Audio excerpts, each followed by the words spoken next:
आज हम लोग अप्रगामी तरंग के कुछ कॉन्सेप्चुअल क्वेश्चन देखेंगे। ठीक है, विगत 2 दिनों से हम लोग अप्रगामी तरंग पढ़ रहे हैं। तो अप्रगामी तरंग में हम लोगों ने पढ़ा वायु स्तंभों में कंपन। आज हम लोग कुछ ऐसे क्वेश्चन लेकर के आएंगे जो कॉन्सेप्ट बेस होंगे।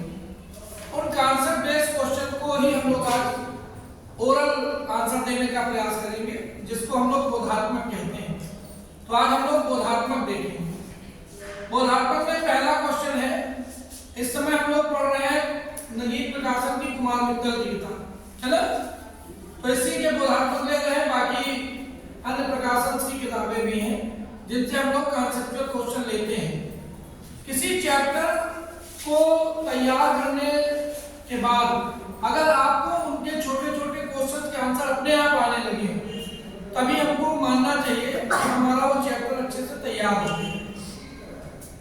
तो हमने आपको पढ़ा दिया था कि अप्रगामी तरंग में अगर कोई तरंग दृढ़ सिरे से परावर्तित होगी तो आपतित और परावर्तित तरंगों के बीच का अंतर 180 डिग्री का। अगर मुक्त सिरे से परावर्तित होगी तो अंतर 0 डिग्री का। ये पढ़ा दिया था। फिर हमने वायु स्तंभ में कंपन में पढ़ाया कि हमेशा खुले सिरे पर सदैव प्रस्पंद बनेगा और बंद सिरे पर सदैव निष्पंद बनेगा।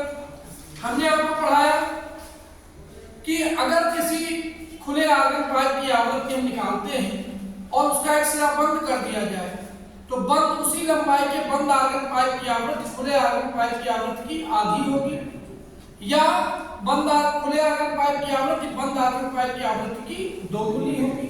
ये हम लोगों ने पिछले सेक्शन में पढ़ लिया। आज उसी से रिलेटेड कुछ क्वेश्चंस होंगे। जैसे प्रस्पंद से निष्पंद के बीच की दूरी कितनी होती है? λ/4। प्रस्पंद से प्रस्पंद यानी एंटीनोड टू एंटीनोड डिस्टेंस कितनी होगी? λ/2। तो ऐसे क्वेश्चंस हम लोग पढ़ेंगे। जब अप्रगामी तरंग बनती है तो कुछ बिंदु ऐसे होंगे जहां कंपन का आयाम अधिकतम होता है। उन बिंदुओं को प्रस्पंद कहते हैं। इन प्रस्पंद के बीच में एक निष्पंद बनता है। निष्पंद पर आपकी कला कितनी होगी? 0 होगी, जबकि प्रस्पंद पर कला कितनी होगी? अधिकतम होगी। निष्पंद से प्रस्पंद के बीच का कलांतर कितना होगा? π/2 होगा। तो ऐसे बहुत सारे क्वेश्चंस होंगे जो कॉन्सेप्ट बेस में होंगे, जिनके आपको उत्तर देने होंगे। आप अगर अपना पेपर देखते हैं, बोर्ड का पेपर या कोई भी एग्जाम पेपर देखते हैं, तो आप उन क्वेश्चंस को बहुत गलत कराते हैं जो 1-1 नंबर के आते हैं। बाकी थ्योरेटिकल क्वेश्चन आपके सारे सही होते हैं, लेकिन जहां कॉन्सेप्ट के क्वेश्चन आ जाते हैं, कॉन्सेप्चुअल क्वेश्चन रहते हैं, वहां आपसे गलती होती है। तो ऐसी गलती ना हो, इसके लिए आप इन क्वेश्चन को जरूर हल करें। जैसे पहला क्वेश्चन है आपका, एक प्रगामी तरंग का समीकरण है। एक प्रगामी तरंग का समीकरण दिया गया है। प्रगामी तरंग का समीकरण, प्रगामी तरंग का समीकरण y = 0.09 sin 8π within bracket t minus x/20। ये आपको प्रगामी तरंग का समीकरण दिया है। अब हमसे कहता है यह तरंग किसी दृढ़ दीवार से टकराती है, ठीक, और टकराने के बाद जो परावर्तित तरंग होती है उसका आयाम पहले तरंग के आयाम का 2/3 रह जाता है। तो परावर्तित तरंग का समीकरण लिखिए। ठीक, ये क्वेश्चन है। तो चलिए देखें। अगर हम यहां पर देखें तो प्रगामी तरंग का समीकरण होगा y = a sin 2π/λ (vt - x) या y = a sin ωt-kx। तो यहां पर जो साइन के पहले है, ये किसकी वैल्यू है? ये आयाम की वैल्यू है।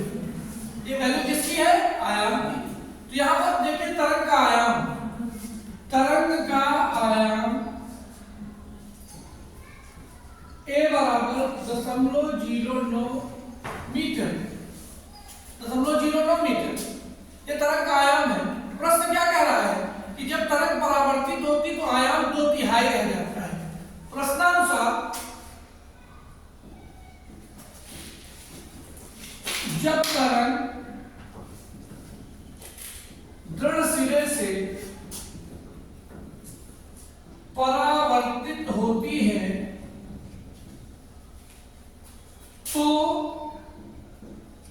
तरंग का आयाम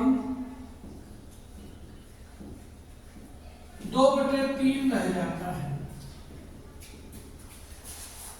इसलिए a डैश बराबर क्या हो जाएगा, a डैश बराबर 2/3 किसका, 1, तो बराबर 2/3 गुणे 0.09, तो बराबर कितना हो जाएगा, 3 3 9, तो बराबर 0.06 मीटर।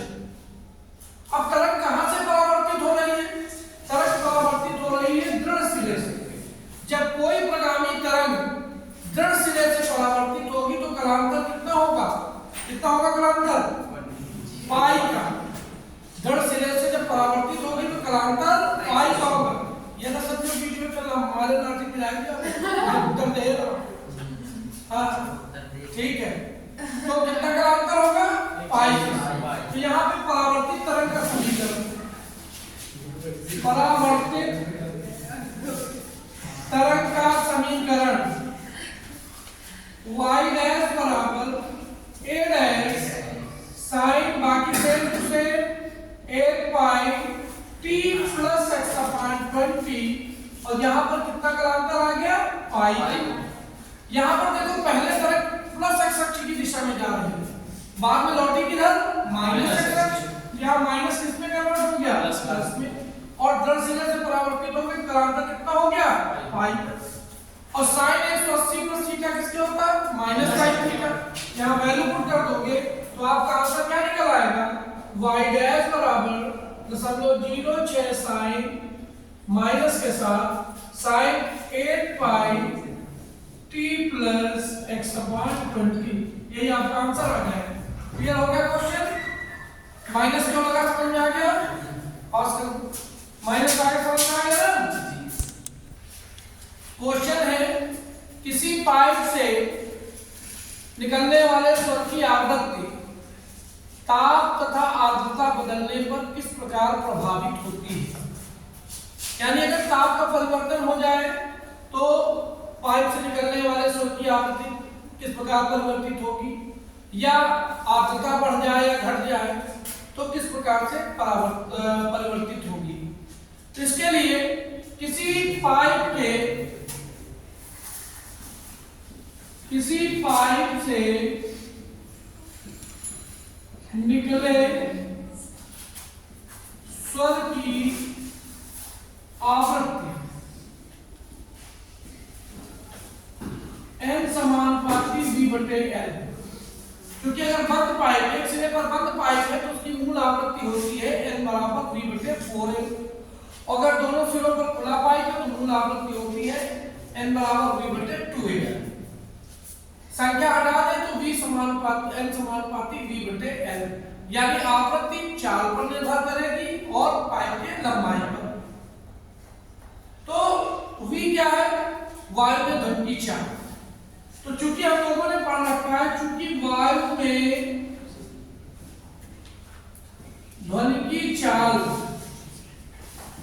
v बराबर सूत्र हम लोगों ने पढ़ रखा under gamma p by D बराबर under gamma R T by M, जहां m गैस का द्रव्यमान है, t ताप है। तो यहां पर हमने देखा कि v समानुपाती अंडर रूट t, ताप बढ़ने पर ध्वनि की चाल बढ़ेगी। और अगर हम इस सूत्र को देखें तो इस सूत्र से n समानुपाती v की, तो हमारा प्रश्न है कि अगर ताप परिवर्तित कर दिया जाए तो ध्वनि की चाल को, ध्वनि की आवृत्ति पर क्या प्रभाव पड़ेगा। तो हम आंसर देंगे कि निकले स्वर की आवृत्ति ध्वनि की चाल पर निर्भर करती है और ध्वनि की चाल ताप पर निर्भर करती है। अतः स्पष्ट है ताप बढ़ जाने पर निकले स्वर की आवृत्ति क्या होगी, बढ़ जाएगी। यहाँ से क्या आ जाएगा, सीधे अगर हम संपर्क देखते हैं n समानुपाती अंडर रूट t के इस सूत्र से हम कह सकते हैं कि यदि माध्यम का ताप बढ़ रहा है तो पाइप से निकले स्वर की आवृत्ति क्या होगी, बढ़ेगी। क्लियर हो गया। सेकंड हम देखें, हमसे कहता आर्द्रता का क्या प्रभाव पड़ेगा। आर्द्रता का प्रभाव, तो हमने पढ़ रखा है कि आर्द्रता बढ़ने से क्या होता है, वायु का घनत्व तो घटता है। यहाँ पर वायु में धन की चाल v बराबर under root gamma p by d से, गामा p बाई d से, तो v समानुपाती 1 अंडर रूट d।